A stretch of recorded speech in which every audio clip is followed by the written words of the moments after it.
Class 11 आफ्नो पाठ्य पुस्तक र पेन्सिल लिएर बसेको छौ होला। त नानी हो, अस्तिको क्लासमा मैले कवि धरणीधर कोइरालाको परिचय पढाएर सिद्ध्याएँ भने आज म तिमीहरूलाई उनै महान कवि धरणीधर कोइरालाले लेख्नु भएको कविता शीर्षक छ साहित्य सुधा व्याख्या गरिदिने छु। त नानी हो, साहित्य सुधा भनेर कविले शीर्षक राखेका छन्। त साहित्य भनेको के हो त? सुधा भनेको के हो? त्यसको शाब्दिक अर्थ बुझ्न जरुरी छ। अथवा कविले किन साहित्य सुधा भनेर शीर्षक राखेका छन्, त्यसको भूमिका जान्न आवश्यक हुँदछ। त्यसकारणले गर्दा म सर्वप्रथम तिमीहरूलाई साहित्यको अनि सुधाको अर्थ बताई छोटोमा भूमिका दिनेछु। त्यसपछि पहिलो, दोस्रो, तेस्रो प्याराग्राफ अथवा पङ्क्ति गर्दै म तिमीहरूलाई व्याख्या गर्दै जानेछु। त नानी हो, ध्यान दिएर सुन। साहित्य भनेको समाजको दर्पण हो। अथवा साहित्यले एकातिर समाजमा प्रभाव पारिरहेको हुन्छ भने अर्कोतिर समाज साहित्यमा प्रतिबिम्बित भएको हुन्छ। अथवा साहित्य भनेको समाजको दर्पण हो। दर्पण भनेको ऐना। कुनै पनि लेखक लेखिकाले साहित्य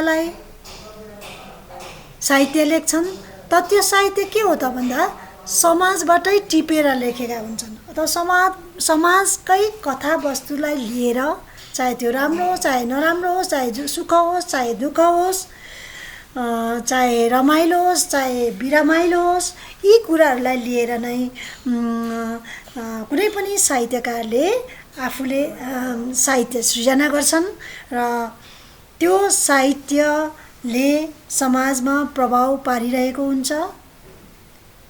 त्यस्तै फेरि अर्कोतिर समाज पनि साहित्यमा प्रतिबिम्बित भइरहेको हुन्छ। वास्तवमा साहित्य र समाज चाहिँ नङ र मासुको सम्बन्ध छ भनेर हामीले भन्न सक्छौँ। र अब वास्तवमा साहित्यको हामीले साहित्य के हो त भनेर बुझ्ने हो भने साहित्य कुनै पनि जातिको धरोहर भने हुन्छ। साहित्य चाहिँ कुनै पनि जातिको धरोहर भने हुन्छ। साहित्यबाट एउटा जाति चिन्न सकिन्छ। कुनै पनि जाति, जस्तै अब अङ्ग्रेजी जातिलाई चिन्नुको लागि अङ्ग्रेजी साहित्य पढ्नु पर्यो, अध्ययन गर्नु पर्यो। त्यसरी नै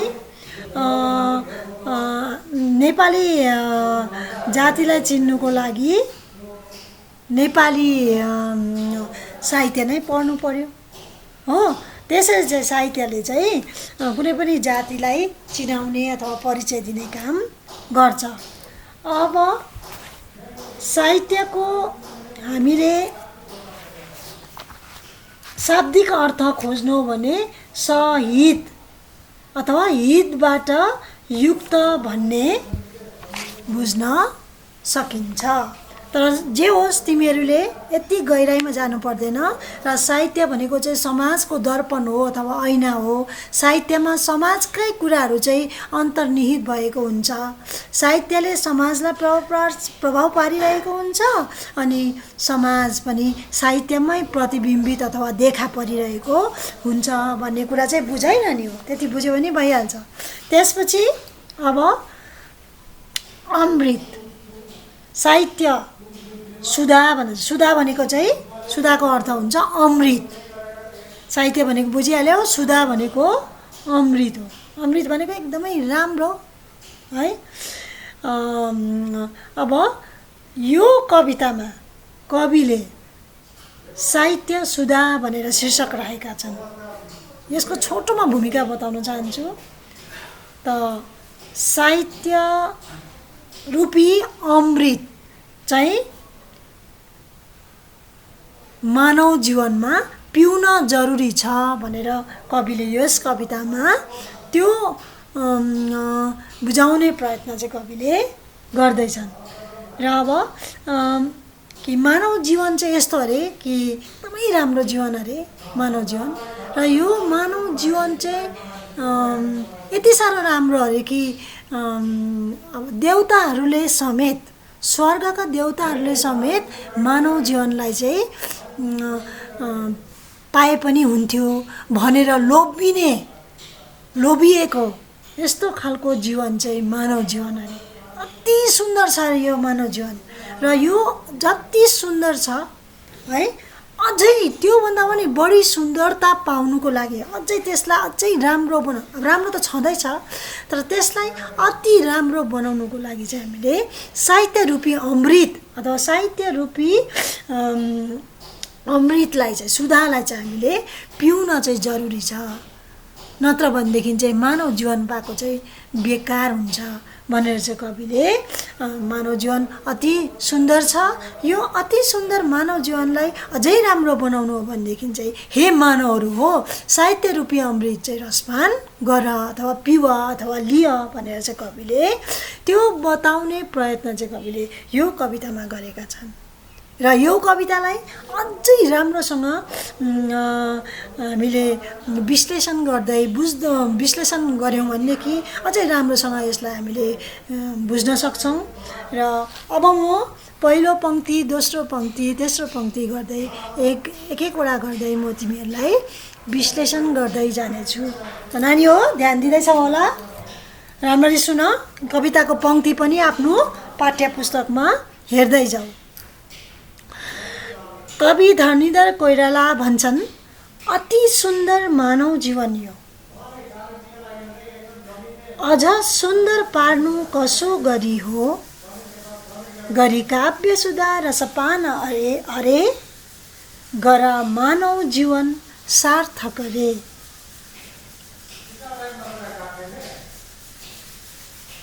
सार्थक भनेको सफल।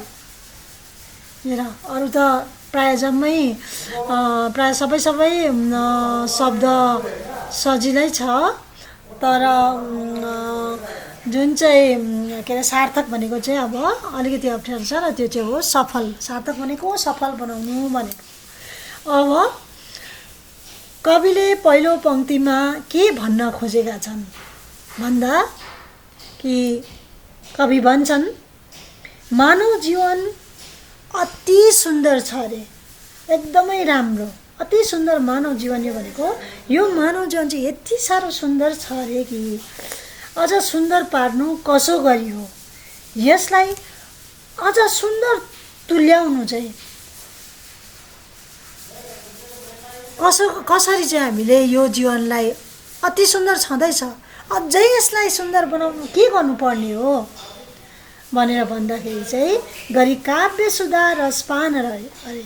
हे मानव हो, मानव जीवन त्यसै पनि सुन्दर छ, यसलाई अझै सुन्दर बनाउनुको लागि, यसलाई अझै थप सौन्दर्य प्रदान गर्नुको लागि, अझै मानव जीवनलाई रमाइलो बनाउनुको लागि चाहिँ हामीले साहित्यको रसपान, जुन साहित्य चाहिँ अमृत जस्तो छ अरे, र अमृत रूपी साहित्यको रसपान गर्न सक्नुपर्छ अरे। अमृत भनेको एकदमै राम्रो चिज र राम्रो चिजको रूपमा हामीले लिन्छौँ, र त्यो अमृत रूपी साहित्यको चाहिँ रसपान गर्नुपर्छ अरे। सर्वश्रेष्ठ अब हेर है, गरी काव्य सुधा रसपान अरे, हेर है, गरी काव्य सुधा रसपान अरे। यदि हामीले यो काव्य रूपी अमृतलाई पियौँ भनेदेखि चाहिँ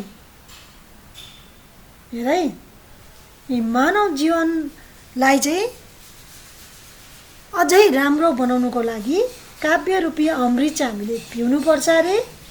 र यो सर्वश्रेष्ठ मानव जीवनलाई सिँगार्ने तत्त्व नै साहित्य अथवा काव्य हो। त्यस कारणले गर्दाखेरि प्रत्येक मानव जीवनले प्रत्येक मानवले चाहिँ साहित्य रूपी अमृतलाई चाहिँ पिउनु चाहिँ एकदमै जरुरी छ। जबसम्म साहित्य रूपी अमृत पिउँदैनौँ तबसम्म चाहिँ मान्छेको जन्म लिएको चाहिँ अर्थ पुरा हुन सक्दैन। जबसम्म साहित्य रूपी अमृत पिउँदैनौँ तबसम्म मानव हुनुको नाता अर्थ पुरै हुँदैन।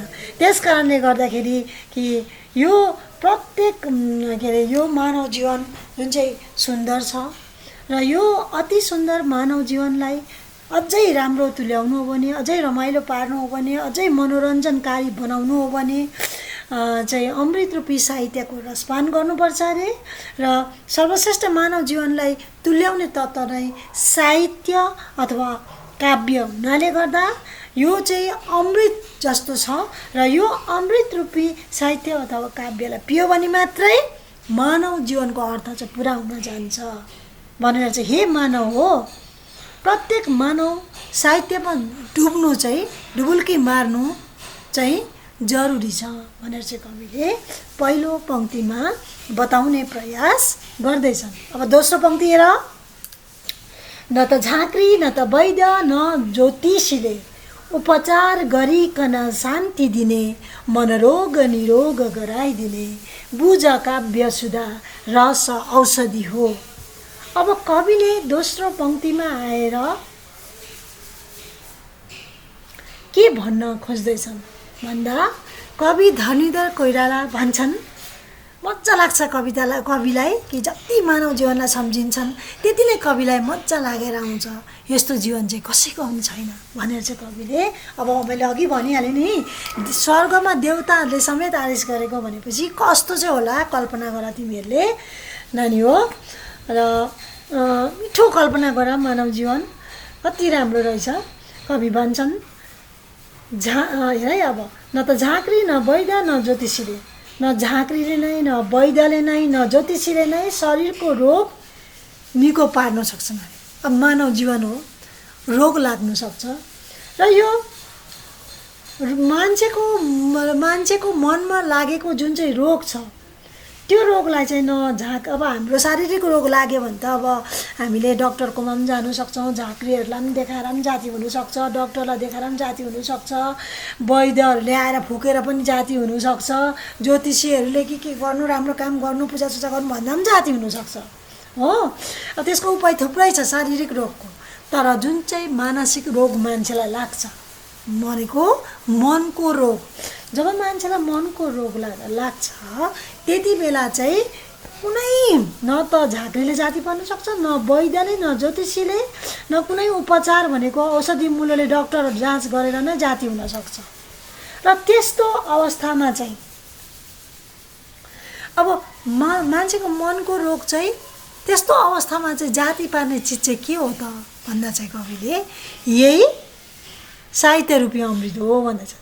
किन भन्दाखेरि चाहिँ अब त्यो मनको रोग चाहिँ मान्छेलाई किन लागेको त भन्दा चाहिँ कविले भन्छन् कि ज्ञानको हे मानव जाति हो, हे मानव, मानिसलाई मनको रोग त्यति बेला लाग्छ जति बेला चाहिँ ज्ञानको अभाव हुन्छ। र जब चाहिँ मान्छेलाई ज्ञानको अभाव हुन्छ त्यति बेला चाहिँ मान्छेलाई मनको रोग लाग्ने हुनाले गर्दा काव्यको रसले मात्र चाहिँ यो मनको रोगलाई चाहिँ जाति पार्न सक्छ। जबसम्म काव्यको रस पिउँदैनौँ तबसम्म त त्यो मनको रोग जाति हुनै सक्दैन। जबसम्म काव्यको रस पिउँदैन तबसम्म ज्ञानको त्यो अभाव हट्नै सक्दैन। त्यस कारणले गर्दा ज्ञानको त्यो अभावलाई हटाउने मनको रोग चाहिँ निको पार्न चाहिँ काव्य रूपी अमृतले मात्रै सक्छ भनेर चाहिँ कविले हे मानव हो, ज्ञानको अभावले गर्दा मानिसलाई मनको रोग लाग्छ र त्यस कारणले गर्दाखेरि चाहिँ तिमीहरूले झट्ट काव्यको रस चाहिँ पिउन जरुरी छ भनेर चाहिँ कविले आह्वान गर्दैछन् मानिसहरूलाई।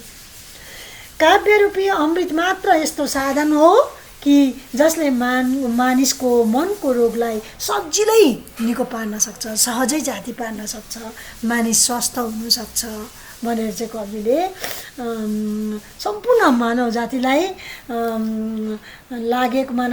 लागेको जुन चाहिँ मनको रोग हुन्छ त्यो मनको रोग चाहिँ ज्ञानको अभावले गर्दा भएको हो।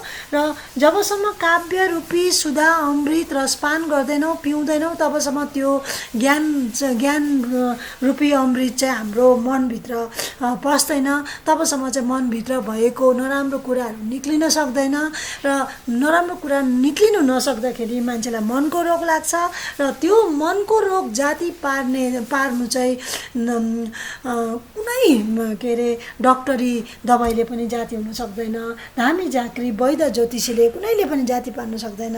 मात्र केवल काव्य रूपी अमृतले मात्र जाति पार्न सक्छ भनेर चाहिँ कविले हे मानव हो सम्पूर्ण मानव जीवनमा चाहिँ काव्य रूपी अमृत पिउन चाहिँ एकदमै जरुरी छ भनेर चाहिँ कविले मनको रोगलाई निरोग बनाउने सबैभन्दा ठुलो औषधि चाहिँ काव्य रूपी अमृत हो भनेर सम्पूर्ण मानव जीवनलाई झट्ट पिउने आह्वान चाहिँ कविले यो दोस्रो पङ्क्तिमा गरेका छन् अथवा गरेका छन्।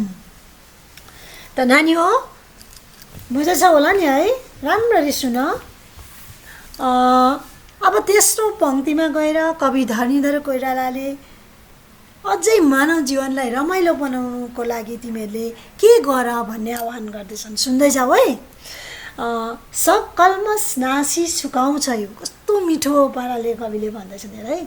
सब कल्मस नासी सुकाउँछ यो,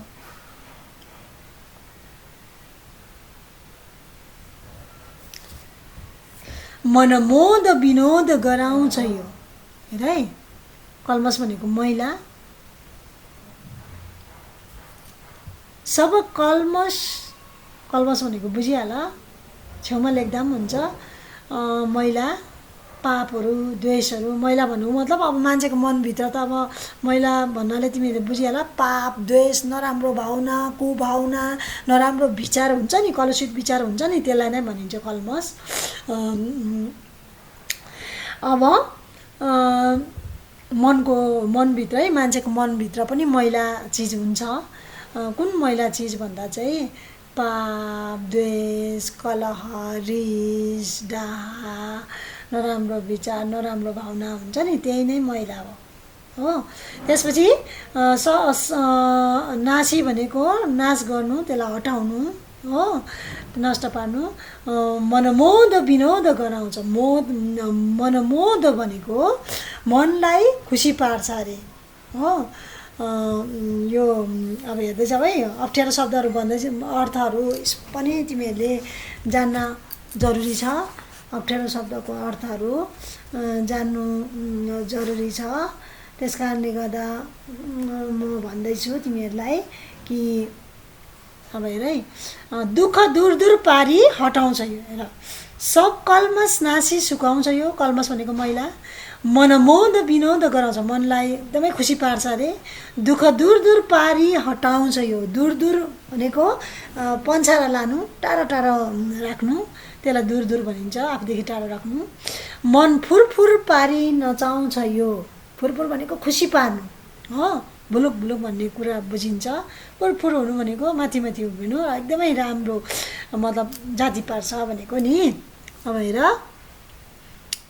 कि अब कविले तेस्रो पङ्क्तिमा आएर भन्दैछन्, सब कल्मस नासी सुकाउँछ यो, मनमोद विनोद गराउँछ यो, दुःख दूर दूर पारी हटाउँछ यो, मन फुरफुर पारी नचाउँछ यो। अब कविले तेस्रो पङ्क्तिमा आएर भन्दैछन् कि सब कल्मस नासी सुकाउँछ यो। साहित्यको अध्ययन गर्नाले मानिसका मनका मैलाहरू नासेर पवित्र तथा स्वच्छ बनाइदिन्छ अरे। मनभित्र मान्छेको अब कस्तो कस्तो विचार हुन्छ सम्झ न। अब रिस उठ्दा तिमीहरूलाई कस्तो खालको भावना उत्पत्ति हुन्छ, विचार आउँछ, आफै सम्झ त। घरिघरि त कस्तो के यस्तो के गरौँ कसो गरौँ हुन्छ। अब भूत चढेर आउँछ त्यहाँ, एकदमै नराम्रो त्यहाँ राक्षसीपनले चाहिँ हाम्रो उसलाई स्थान लिन्छ मस्तिष्कमा र हामीलाई नराम्रो गर्नपट्टि हामी जान्छौँ।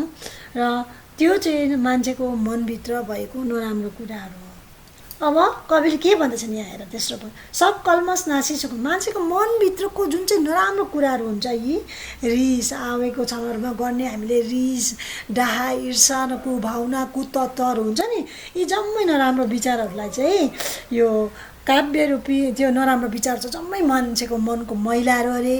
र यो यस्तो पाप रूपी मैलालाई, नराम्रो विचार रूपी मैलालाई चाहिँ, कलुषित भावना रूपी मैलालाई, मनका मैलाहरूलाई चाहिँ काव्य रूपी अमृतले नासेर हटाएर चाहिँ यसले एकदमै स्वच्छ र पवित्र बनाइदिन्छ अरे। मनमोद विनोद गराउँछ यो भनेको। त्यसपछि हाम्रो मनमा खुसी पैदा, मन जब सफा हुन्छ तब हामीलाई आफै आफ आनन्द उत्पन्न हुन्छ अरे।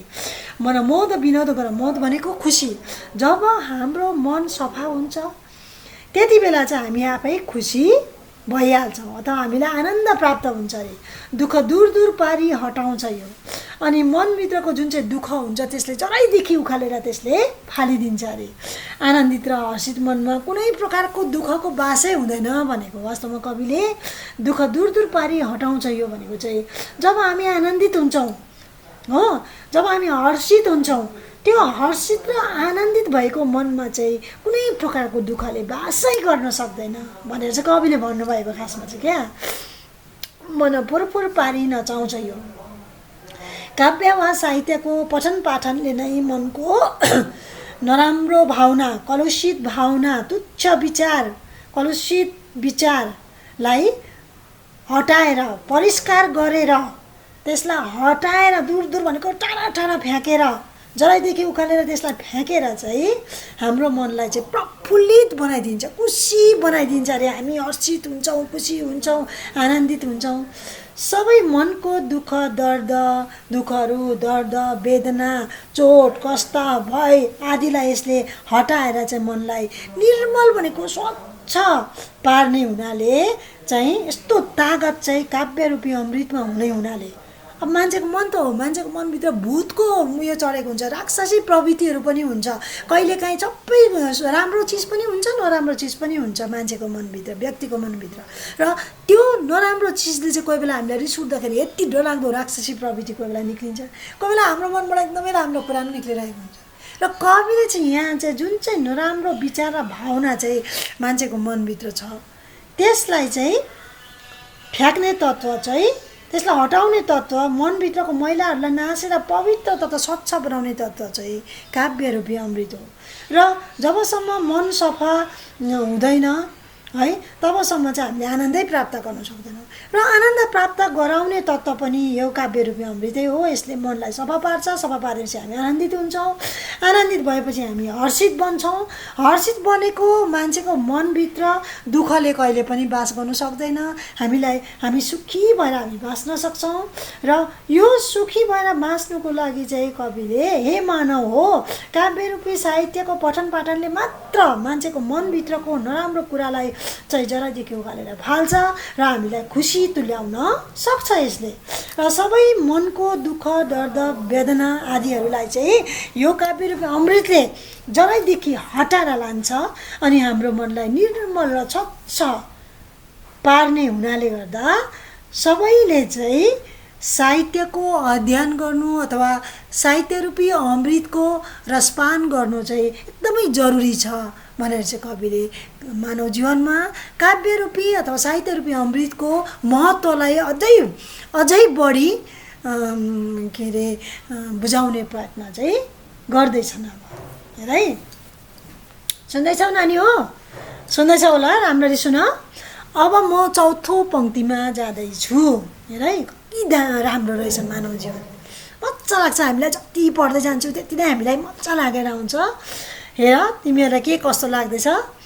अब चौथो पङ्क्तिमा अझै कविले साहित्य रूपी अमृतको बढी महत्त्व बुझाउँदै जाने, बढी महत्त्वलाई स्पष्ट गर्ने कोसिस गर्दैछन्। अब हेर है, झगडा तकरा छिनाउँछ यो, झगडा तकरार छिनाउँछ यो।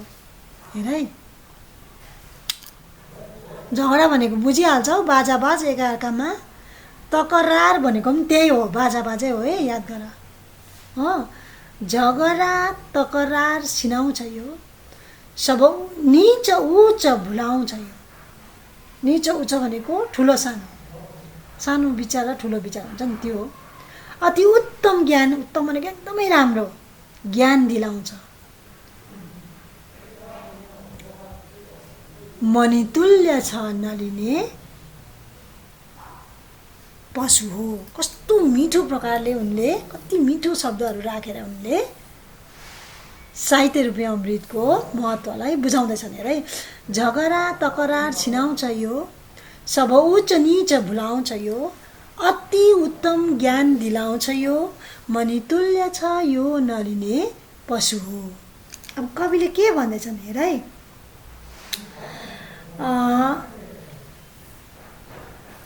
चौथो पङ्क्तिमा आएर कवि धरणीधर कोइरालाले अझै साहित्य रूपी अमृतलाई बढावा दिँदै आफ्नो भावनालाई यसरी पोखिरहेका छन्। साहित्य रूपी अमृतको रसमा डुबेका मानिसहरूलाई, जो मानिस साहित्य रूपी अमृतमा डुबेको छ अथवा साहित्य रूपी अमृतलाई रसपान गरेको छ, ती मानिसहरूलाई कहिले पनि झगडा गर्ने फुर्सदै हुँदैन अरे। कसैसँग टक्कर लिने, कसैसँग प्रतिस्पर्धा गर्ने त्यस्तो फुर्सदै हुँदैन अरे। किनभने उसले समय नै पाउँदैन, उसले राम्रो कुरामा आफूलाई काममा लगाइरहेको हुन्छ। त्यस कारणले गर्दा उसले कहिले पनि नराम्रो विचार उसको मनबाट उत्पत्ति नै हुँदैन अरे। अघि मैले माथिकै पङ्क्तिमा भनिहालेँ कि यो साहित्य रूपी अमृतले चाहिँ मनको मैलाहरूलाई सबै जरादेखि उकालेर फाल्छ भनेर तेस्रो पङ्क्तिमा नै मैले बुझाइहालेँ। अब कविले त्यही भन्दैछन् कि साहित्य रूपी अमृतको रसमा डुबेको जो मानिसहरू छन्, ती मानिसहरूलाई झगडा गर्ने, अर्कासँग टक्कर लिने, अर्कासँग नराम्रो विचार राख्ने, अर्कालाई ठग्ने, शोषण गर्ने, तुच्छ विचार अरूसँग राख्ने त्यस्तो त फुर्सदै हुँदैन। यसले के गर्छ त भन्दाखेरि चाहिँ यो साहित्य रूपी अमृतले सानो ठुलो उच्च निच भनेको है, तँ ठुलो म सानो भन्ने भावना, म भयङ्कर तँ चाहिँ एकदमै सानो भन्ने मान्छेकोमा नराम्रो विचार हुन्छ नि, गजबको घमनको भावना हुन्छ नि, त्यसलाई चाहिँ साहित्य रूपी अमृतले चाहिँ त्यस्तो खालको नराम्रो भावना हो नि त त्यो त। तँ ठुलो, म ठुलो तँ सानो, तँ गरिब म धनी, तँ नराम्रो म राम्रो भन्ने त्यो त एकदमै नराम्रो विचार हो मान्छेको मनको। र त्यो नराम्रो विचारलाई, त्यो भावनालाई चाहिँ यसले जरादेखि मेटाइदिन्छ अरे।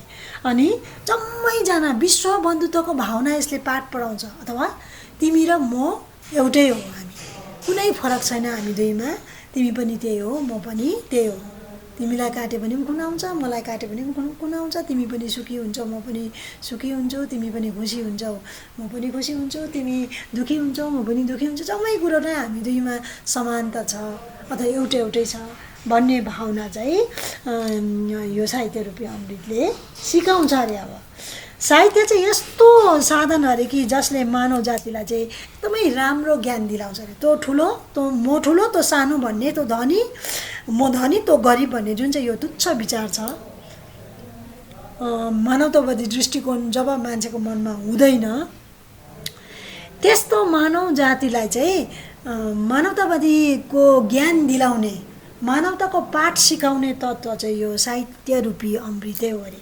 त्यस कारणले गर्दा चाहिँ कविले यहाँ भन्दैछन् कि हे मानव हो, साहित्य यस्तो साधन हो जसले चाहिँ मानव जातिलाई चाहिँ एकदमै उत्तम ज्ञान दिलाउँछ। यसले उत्तम भनेको सबैभन्दा माथिको उत्कृष्ट राम्रो ज्ञान चाहिँ यसले, राम्रोभन्दा राम्रो ज्ञान चाहिँ यसले दिन्छ है। र साहित्य मानव जातिको लागि चाहिँ त्यति मात्र। यस कारणले गर्दा कविले भन्दैछन् कि यसलाई मणिको रूपमा लिँदैछन्। कविले साहित्यलाई एकदमै मणि भनेको चाहिँ अब यहाँले बुझिहाल कि मणि चाहिँ अमूल्य चिज हो र त्यो मणि चाहिँ यसले चाहिँ हामीलाई एकदमै राम्रो गर्छ। र त्यो मणि जस्तो चिजसँग चाहिँ अब हामीलाई यहाँनिर तुलना गर्दैछन्। अब हेर है कि जुन मानव जातिले चाहिँ कि साहित्य चाहिँ मानव जीवनको लागि चाहिँ एकदमै मणितुल्य छ अरे।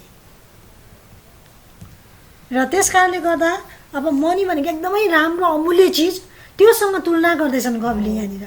र जुन मानिसले साहित्य रूपी अमृतलाई पान गर्दैन र त्यो मानिसको जीवन चाहिँ एकदमै नराम्रो हुन्छ अरे, मतलब राम्रो हुँदैन अरे। त्यस कारणले गर्दा कविले यहाँनिर साहित्यले मानव जातिको जीवनलाई एकदमै राम्रो पार्ने हुनाले गर्दा चाहिँ यो साहित्य चाहिँ मनी जस्तो चिज अरे। यसले प्रभाव पारिसकेपछि, हामीलाई आकर्षित पारिसकेपछि हामीले राम्रो राम्रो काम मात्रै गर्न सक्छौँ। हाम्रो मन स्वच्छ हुन्छ, हाम्रो मनभित्र कुनै नराम्रो कुराको उत्पत्ति हुनै सक्दैन अरे। र यो मनी तुल्य अरे। र यसलाई लिएन भनेदेखि चाहिँ हामीले कुनै पनि नराम्रो काम गर्न सक्दैनौँ। जब यसलाई हामीले लिन्छौँ तब चाहिँ यसले चाहिँ मान्छेको मनभित्रको जुन चाहिँ नराम्रो विचार छ, झगडा गर्ने, एकाअर्कामा टक्कर दिने, त्यो सानो म ठुलो भन्ने, त्यो म धनी त्यो गरिब भन्ने जुन चाहिँ यस्तो खालको तुच्छ विचार हुन्छ, यसलाई चाहिँ के अरे ठुलो सानोको भावनालाई चाहिँ यसले मेटाउँछ अरे। अनि मेटाएर चाहिँ मानव जातिलाई चाहिँ एकदमै राम्रो ज्ञान दिलाउँछ अरे। अनि साहित्य मानव जातिको लागि चाहिँ मनितुल्य हुनाले गर्दाखेरि चाहिँ यसलाई ग्रहण नगर्ने चाहिँ एकदमै पशु जस्तो हुन्छ अरे है। मनितुल्य चाहिँ यो नलिने पशु हो। अथवा हामीलाई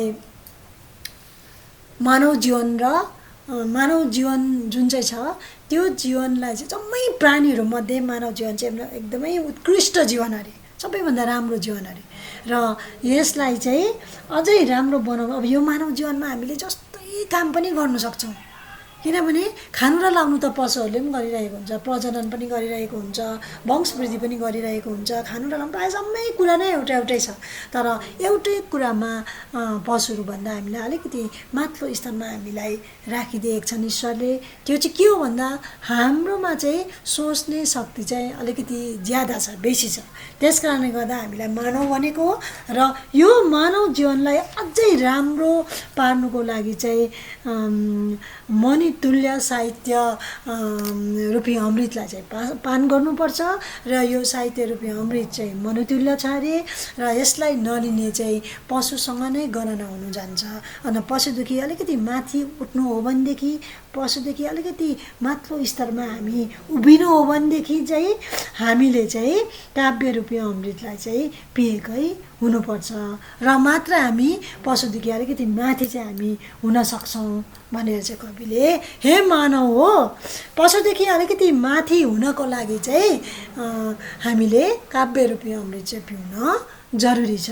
किनभने यो चाहिँ मनी तुल्य यो चाहिँ हुनाले गर्दा जबसम्म हामीले यसलाई पिउँदैनौँ तबसम्म चाहिँ हामी पशुदेखि हामी माथि उठ्न सक्दैनौँ भनेर चाहिँ कविले हे मानव हो, मानव जाति यो मनितुल्य यो काव्य रूपी साहित्य रूपी अमृतलाई चाहिँ पिउन एकदमै के छ, जरुरी छ भनेर चाहिँ कविले बताउने प्रयास चौथो पङ्क्तिमा गर्दैछन्।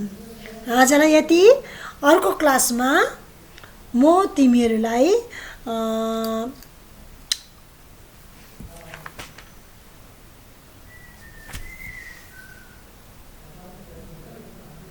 अर्को पङ्क्तिदेखि फेरि व्याख्या गर्दै जानेछु। र नानी हो, एउटा कुरा, यो चारवटा जुन चाहिँ मैले चौथो पङ्क्तिसम्म आज पढाएँ तिमीहरूलाई, र यो चौथो पङ्क्तिसम्म कविता तिमीले राम्ररी रटिहाल्नु। यसलाई राम्ररी रटेर चाहिँ राखिराख्नु। जब स्कुल खोलिन्छ त्यति बेला म तिमीहरूलाई सोध्नेछु।